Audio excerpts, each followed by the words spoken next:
Hey, next on the MARR Army Rock Show, we are excited to have Joey with us from Layne's Calling. They're out of Louisville, Kentucky. They have just released their brand new self-titled EP. Release date is September 4th. Joey, welcome to the show. Hey, thanks for having me. So, hey, for our listeners that maybe are a little bit new to your band, I'd like to get, if you could, just a little bit of the bio, a little brief history of how this band came together. A little bit of backstory on Layne's Calling. We started as just a solo act. It was myself. I'd written the song Not Well. Put it up on the internet. About 3 days after releasing that, it just blew up on the Reverb Nation charts. I was contacted by Derek Pichon of 434 Management, and then literally 3 days after that, we had a distribution deal on the table from Pavement Entertainment. Wow, now that is a brief but powerful bio, because it doesn't just always happen like that in this industry. No, so.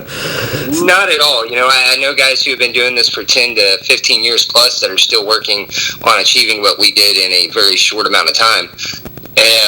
And the great thing is, you know, we have a powerhouse full of musicians on the roster. You know, I have Rich Brown who had actually helped Fall Out with a couple tours back in 2014. And up on that, I have Matt Harvey on bass. We just picked up Mike Calvert, which he is just probably one of the highest energy drummers I've ever played with. And then, of course, I've got Brandon Smith on rhythm guitar, and these guys are just amazing guys to play with. Now, a little other thing people are going to want to know that I read about and I found interesting is the majority of your career, it sounds like you've been a guitar player. So talk about the decision to switch over to a vocalist, dare I say frontman. Yeah, so I started playing guitar when I was 14 years old. My grandparents had actually got me this little Washburn Lion series electric guitar, and I remember spending probably my entire Christmas vacation just learning the basic 5 chords. And then, like you said, I spent the next 15 years playing guitar. It wasn't until Not Well was written did I even decide to take a shot at vocals, and it appeared that everybody really liked what I was doing, so I figured, why not keep it going. Now, did it come naturally to you? Did you reach out to anybody in the industry to get any advice, or maybe you don't want to share that? I don't know. I'm just curious. Did it? No, it's just one of those things that kind of just happened naturally. You know, outside of Not Well, I had done a couple vocal covers here and there just to see, you know, where my range was and to find myself more in that aspect. And everybody was really liking the covers I was doing, so I found, I guess I found my style and range pretty quick. So, talking about that, man, let's talk about a couple of the tunes you've got on this new record here. And the first one that I want to ask you about is the kind of the first single, Break Me. It's got a really cool kind of bluesy, but yet almost rockish kind of. Talk a little bit about that tune and tell us more about it. Break Me was a song that once again, here's the funny thing about this entire EP. Everything that's on this EP, nothing was ever in mind when we went into the studio to record it. So it was literally, we'd go over to the studio and mess around for a couple hours until we figured out what exactly we wanted to do with it. But Break Me was kind of one of those, just lyric-wise, it was more of a song about all the hardships and everything I had dealt with going through the military and being deployed in Afghanistan and everything, and then basically not letting that defeat me and keep me down. So, you know, Break Me is a little combination of everything. Like you said, it's got blues elements to it. It's got rock elements to it. If you like the screams in music, we've got that too. So, another tune I wanted to ask you about, I've gravitated to, I think is my favorite tune on the record now, is Take Aim. I love the power in that tune. I feel like it'd be a great set opener. Maybe you can tell me if you ever used that one to open the set or not. It actually is absolutely one of our first songs that we used in our set. Take Aim was one of those. I had been talking to Paul Crosby, the drummer for Saliva. Yeah, we know Paul well. Yep. Yeah, I've been talking to him for a couple weeks and stuff, and I was just sitting down trying to come up with something outside of everything else that was already on the EP. And there's a couple little lines that I use in Take Aim. Basically, I want to see my name up in the lights at the top, and I remember a Saliva song coming out when I was maybe 13, 14 years old, and one of the lines and that really stuck with me. So I found a way to incorporate it in our song in such a way that it doesn't rip them off, but it was a way to keep, I don't know, get that same vibe. Yeah. Well, it's a cool tune, and I can't. I'm not a musician, but I love. I could just tell a guitar player had a lot to do with that song. It felt like, just because it has feels like it's a real guitar fueled song to me. But maybe it's not. I'm not a musician myself, but it's another one of those where it's got different elements for everybody. So it was interesting that you shared your military background. It may have to do with what I'm about to ask you. Interesting album cover for this one. Tell us what you can about the record cover. Okay, so back in January, we were still trying to figure out how we wanted to represent our album. And one of our good buddies that's actually shooting our music video here coming up in the next week or so, Matt Niehoff, who owns Thoughtfly Productions here in Louisville, Kentucky, he had actually sent us a couple mock-ups that he had done, just, seeing where we were wanting to go with things. And that was one of the mock-ups he sent over. And as soon as I seen it, absolutely, that's the one that we have to go with, especially with and it just happened to fit the current social climate that we're in. And not to, another thing kind of represents the military background a little bit. Yeah, I was curious to see what your answer is going to be to that, because it fits perfectly with what you just said, because I went military at first, but then I thought, there's some kind of commentary sort of in there, and man, nice job on that. It's a well done cover. So yeah, it was really weird how everything played out this year, and I was just like, wow, that makes so much more sense now. Now, I've had a couple other, ex-military folks deployed there. I'm just curious, did you get a chance to make or play music while you were deployed? The answer to that surprised me from some other folks. Well, here's a great story for you, and not a whole lot of people ever know this.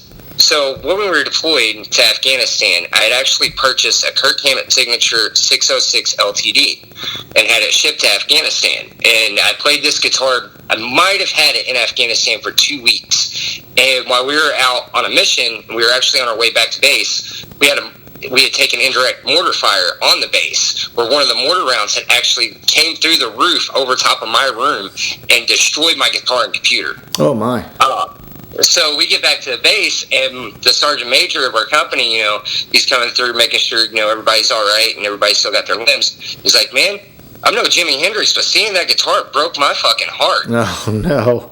So were you able to, this is a weird question, but did you keep it? Is it a memento, or is it And right, our very last day of the deployment, we took it out and I destroyed it as the last thing, to do before we left to christen the base, I guess, that we were leaving back in Afghanistan. Wow. Man, just hats off to you for your service, and just what a interesting way to talk to a musician. Hey, in the disappointing news, I was just getting ready to make my second annual trip in a row here down to Louder Than Life in your hometown, and unfortunately I'm not doing that. Just curious, have you ever played that festival, or at least have you gotten to go to that festival? Just curious your thoughts on it. Actually, here's another fun story for you. I've actually attended every single Louder in Life. Oh, wow. The last 3 years, I've actually been part of the production team and the stagehand team for them. Last year, I actually handled all the on-site lighting for them. I handled the back line for all the bands, or help with the back line for all the bands, help with the barricade. So basically, I had my hand in a little bit of everything for Louder in Life last year. Now, as far as playing it, our guitarist, Rich Brown, actually played the first Louder in Life in Champions Park in 2014. Oh, wow. Now, hey, kudos to you for being a part of that. We do festivals all over the country. It was our first trip to that particular one last year, but we'll be going back. It's a really cool experience, very well done. So we had a blast. It really is. I'm not a big fan of the new site. Champions Park, hands down, was probably my favorite site for Louder in Life. But where they have it now is a great place for people, for a lot bigger crowd, to accommodate not a lot bigger crowd. Yeah, man, it was a great time there last year. Now, talking about live music, I saw you guys did a cancer benefit recently. Anything on the horizon that you can share? Any live music coming our way soon? I know folks are just starting to get back. Probably one of the very few music festivals that's going to happen this year, we are actually going to be part of. LRS Fest, taking place here actually in New Albany, Indiana, to be on October 3rd. That's our next show coming up as far as right now. But it's going to be a cool event. They've got a lot of cool bands on the bill that we're really excited to share a stage with. So is that a festival that there's still tickets available? Is this something that was limited, or people can come to it? It just went on sale.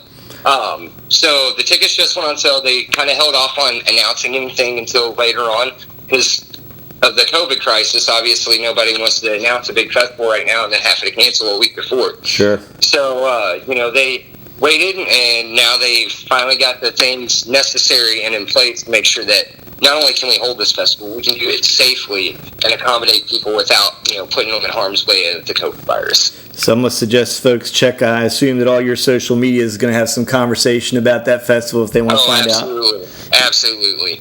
So check out Layne's Calling for social media, and you'll find out more about that. Now, one or two more quick things here. You mentioned a music video, and if the answer is I can't tell you, that's fine. But can you tell us anything about the video? Maybe just a little teaser, what we might expect to see?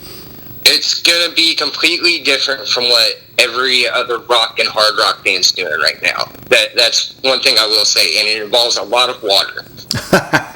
That's a great teaser, so I love it. Yeah. So if you're going to want to, find out what the heck is he talking about, man, go out, as I said, follow Layne's Calling, and you'll see what's in the near future. Now, I will say we do sink a drum kit to the bottom of a pool in the video. Now, see, great teaser, man. People are definitely going to want to watch that. So you got a guy from Louisville where they have a bourbon festival and they're sinking drums. Man, it's got to be good. So, hey, man, talk to me a little bit about merch, man. Where can people pick up like your stuff? Is it going to be at live shows, or is there a store? Where are we at? At any of our live shows, we're going to have our merch table set up, and we try to come out to the merch booth and hang out with all of our fans after the show, anyways. Now, obviously, with the COVID crisis, we try to maintain a social distancing a little bit. So, if we're not hugging in the pictures, it's no offense to any of our fans that are coming out to the shows. We just want to make sure everybody's safe. But you can also pick up our merch at lanescalling.com. We have it posted all over our Facebook site. You can contact any one of my band members, and we'll be more than happy to get you taken care of.